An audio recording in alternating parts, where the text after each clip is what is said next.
What was your first video game? No, seriously, what was your first video game? In the 18 years of my small, inconsequential existence on this planet, I've always had a soft spot for video games. They made up a huge chunk of what makes me, and I could see myself playing games until the day I die. But what was the game that started it all? What was the game that began this lifelong obsession that eats at my free time non-stop? Well, today we're going to discuss the importance of the first game that you ever played.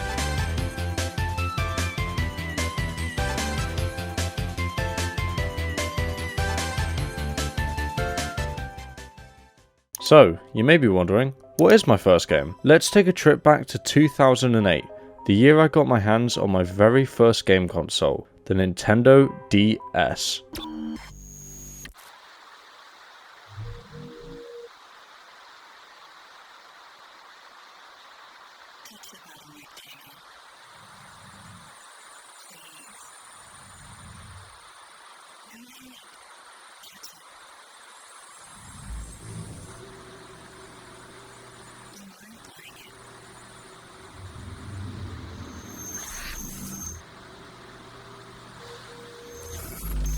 I recall getting this thing and practically revolving my entire existence around it. Its at the time mind-blowing graphics combined with its approachable design made it a staple in my early childhood after I received it for my 3rd birthday, which, come to think of it, feels a bit too young to get it, but it's fine. There are a few games that come to mind when I think of this device. Professor Kageyama's, I'm butchering that, Super Mario 64 DS, Over the Hedge, but out of all of these, the one that I truly remember as the first was Mario Kart DS.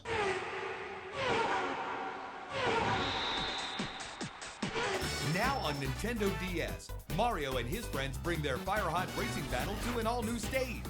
With powerful new items like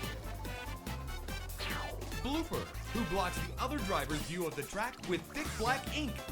What is now considered a classic in handheld gaming used to be one of the most innovative and groundbreaking games of Nintendo's entire existence as a company, and in many ways still is. I remember being absolutely in love with this game as a kid, everything from the single player mission mode, which is yet to be brought back for some reason, the nostalgic and highly competitive online scene, as well as the abundance of playable characters and cars to use in your races, from the likes of Mr. Mario, Lungi, Bowser, and Rob. We all love Rob. The amount of joy this single game gave me is enough to make a grown man cry. But did this game have an actual lasting impact on me? Well, yes. Since this game released, I've played every mainline Mario title in the 2D and 3D series, and continue to put many hours into Mario Kart 8 Deluxe to this day. This single experience formed the basis of what was about to become a lifelong obsession, and I frankly couldn't be happier with the game that ended up being. Why does this actually matter? Why should my love for this game still be so impactful now to me over 15 years later? That's because without this game,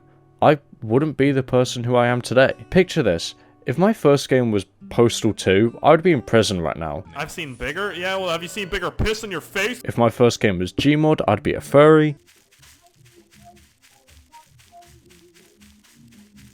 And if my first game was Fortnite, then, well, I may as well not be here. My point is, everyone has their own unique quote-unquote first time, and each one shapes who we are as a person. When working on this video, I decided to go ahead and ask a couple of my friends 2 questions to understand more about this topic. 1, what was the first game you ever remember playing?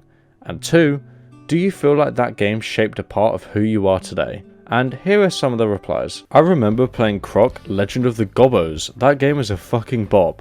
It wasn't a heavily story-based game, but it really made me love puzzle games and platformers. It wasn't the first game I played, but Mario Galaxy popped in my head first.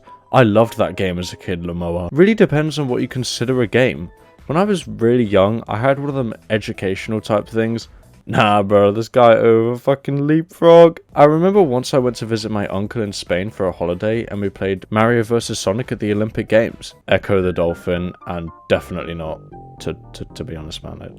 I really don't blame you. These are just a few of the responses I got, but something that can be seen in all of them, maybe not that one, is that everybody's first gaming experience is memorable in their own way, and that's something that I find fascinating about this culture. Your first video game can and likely does say so much about who you are as a person today. Your enjoyment of gaming stems from an experience you had from the past and isn't treated like something that's worth disregarding. Some people try to separate themselves from their initial interests, which sometimes can be down to simply growing up and changing as a person, but I don't see what makes so many people feel practically ashamed of themselves for liking something specific. Granted, if your game was, I don't know, Shadow the Hedgehog, then maybe I could understand it, but nothing else. You watching this on whatever device you're on, maybe even a DS, should be treating that first game as the most important one you've ever played. We've all went through our fair share of bad games, don't get me wrong, but no matter what that first game was, good or bad, I am certain that you still have somewhat of a soft spot for it. The magic that initial experience gives you is something that will never again be replicated by another game. I mean, I consider Breath of the Wild to probably be the best game I've ever played, but it doesn't have the same memory tied to it like Mario Kart DS does.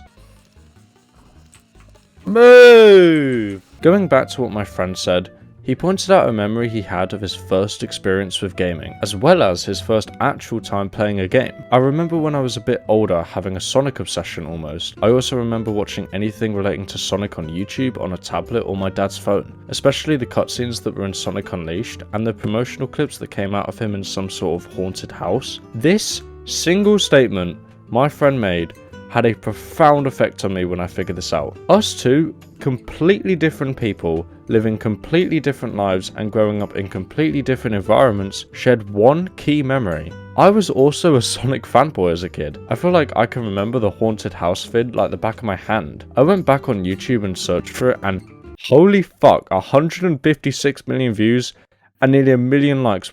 Fuck off. Scary. Uh-oh.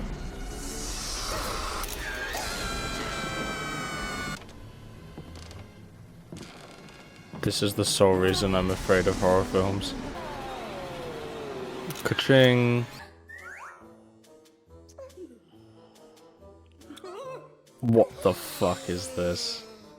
What the fuck am I watching? This is the most, like, sadistic Sonic thing I've ever seen.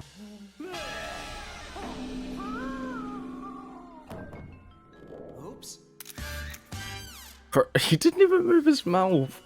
Where was the mouth movement? That was like Sonic Adventure 1. What? Tails? Watch out! You're gonna crash! Ah!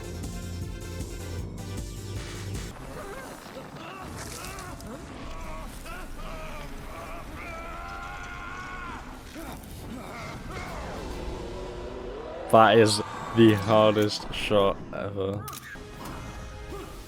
Bro, they're pissed.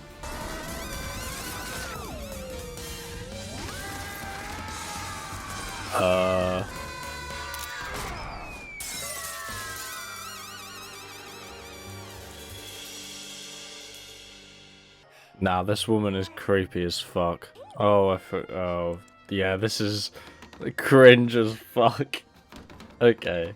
Going back to this video and rewatching it helped me to reimagine my perspective on growing up with video games. A memory dating back to the same year I played Mario Kart DS for the first time was brought back to me through the eyes of a friend. If it wasn't for him, I likely would have forgotten this video for so much longer, or for the rest of my life. It brought me back to a time where all I cared about was playing video games, which hasn't really changed, to be honest. I now have another childhood time capsule unlocked that brings me back to the very beginning of this hobby. It got me thinking about other important links to this era of my life. The Sonic Boom Show, Pac-Man and the Ghostly Adventures, the announcement of the 3DS and the Wii U, playing Minecraft for the first time on my old ass iPad. All these parts of me would have likely never happened if I never got that DS. It really is the butterfly effect, huh? What makes your first gaming experience so special is the memories it is yet to create. Whatever you enjoy now could have come from video games. Your enjoyment of Guitar Hero as a kid likely got you into music. Your craving for not being morbidly obese may have come from Wii Fit. And for me, my love of speedrunning and competitive gaming certainly came from fighting all the sweats on Mario Kart Online and chipping away at those time trials day by day to reach complete perfection.